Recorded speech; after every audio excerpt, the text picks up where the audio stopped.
အားလုံးမင်္ဂလာပါဟာမဲပိုင်စုကနေပြီးတော့ကြိုဆိုလိုက်ပါတယ်အခုကျန်းပုံစံပေါ့နော်ကျူလစ်ပန်းပုံစံကောင်းပတ်အသေးလေးကိုတင်ပြပေးတော့မှာပါကဲဒီလိုကောင်းပတ်လေးထိုးဖို့ဆိုလို့ရှိရင်ပထမဆုံးအနေနဲ့ချီရောင်3ရောင်လိုပါတယ်အောက်ခံရောင်ပေါ့နော်အဖြူကိုသုံးချတာများတယ်ပေါ့နော်ဒါပေမဲ့ဒါကတော့ဒါဒီမှာပေါ့စေဆွေရောင်သုံးထားတာပေါ့အသားရောင်ပေါ့ဒါပေမဲ့ဖြူလေးထိုးရင်တော့ပူလာတယ်ပေါ့နော်ဒီမှာဖြူရောင်လေးပေါ့အဖြူရောင်လေးတစ်ရောင်လိုမယ်ပြီးရင်အရွက်ကလေးဖြစ်တဲ့အစိမ်းရောင်လေးတစ်ရောင်လိုမယ်ပြီးရင်ကျူလစ်ပန်းကိုတော့ဒီမှာပေါ့နော်မေကတော့အဝါရောင်သုံးပေးထားတယ်အဝါရောင်ဒါမှမဟုတ်ကြိုက်နေတဲ့ရာအရောင်ပေါ့နော်ခရမ်းတို့တခြားပေါ့နော်ကာလာလေးတွေအများကြီးပေါ့နော်အစိမ်းရလွယ်လို့ပေါ့နော်တခြားကာလာလေးတွေကိုအသုံးပြုလို့ရပါတယ်โอเคအဲ့ဆိုရင်ကျူလစ်ကောင်ပတ်လေးကိုစတင်ပြီးတော့ထိုးကြမယ်နော်โอเคကောင်ပတ်လေးထိုးဖို့ဆိုရင်ဒီမှာမမင်ကအဆိုင်ကို2.5ပေါ့နော်2.5နဲ့ထိုးထားပါတယ်2.5တောင်မဟုတ်ရင်တော့ကိုထိုးတဲ့ချီပုံမူတည်ပြီးတော့မှထိုးကြတယ်ပေါ့နော်ဒါကတော့ပမာချီလေးတွေပေါ့ပမာချီလေးနဲ့ထိုးထားတယ်2.5နဲ့ဒါထိုးမှာဖြစ်ပါတယ်ကဲအားလုံးစပြီးတော့စလိုက်ကြမယ်နော်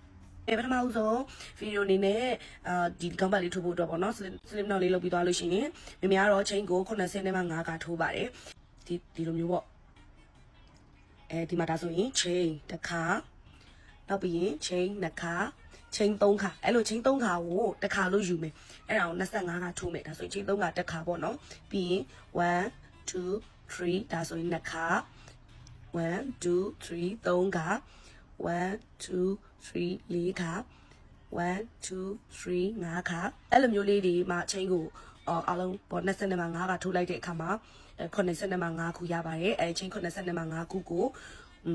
ထိုးပါမယ်ပေါ့နော်တကယ်လို့ရှည်ခြင်းနေဆိုရင်နောက်ထပ်3ခုတိုးမယ်85ခုကို3ခုပေါင်းရင်88ခုထပ်ပြီးတော့ရှည်ခြင်းနေဆိုရင်3ခုထပ်ပေါင်းမယ်80နဲ့မှ1ခုအဲ့လိုမျိုးလေးထိုးပေးလို့ရပါတယ်တကယ်လို့တိုးခြင်းနေဆိုလို့ရှိရင်တော့3ခုရှော့မယ်ပေါ့နော်85ကိုမှ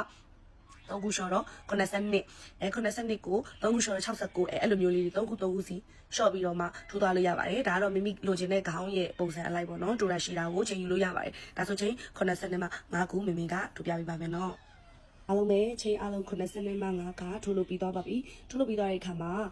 ပေါ့နော်ဒီမှာနောက်ထပ်တစ်ဆင့်ပေါ့နောက်ထပ်တရိုးတက်ဖို့အတွက်ချိန်1ထိုးပါမယ်ဒီမှာချိန်1လေးထိုးပါမယ်ချိန်1ထိုးပြီးသွားပြီဆိုရင်ဒီချိန်1ထိုးထားတဲ့အပေါက်မဟုတ်ဘဲသူ့ရဲ့ဒုတိယအပေါက်ကနေစပြီးတော့မှတိုင်တိုလေးထိုးပါမယ်တိုင်တိုလေးထိုးပါမယ်ပြီးပြီဆိုရင်ဒါနောက်ထပ်တစ်ပေါက်မှာလည်းတိုင်တိုလေးထိုးပါမယ်โอเคပြီးပြီဆိုရင်နောက်ထပ်တစ်ပေါက်မှာလည်းတိုင်တိုလေးထိုးပါမယ်အဲ့ဒီလိုပဲတိုင်တိုလေးအားလုံး80နဲ့မှ5ခုချိန်ကိုထိုးထားတဲ့အတွက်တိုင်တိုအားလုံး80နဲ့မှ5ခုကိုမင်းနဲ့အတူတူထိုးသွားပါမယ်โอเคတိုင်တို80နဲ့မှ5ခုထိုးပြီးသွားလို့ရှိရင်ပြန်တွေးပါမယ်နော်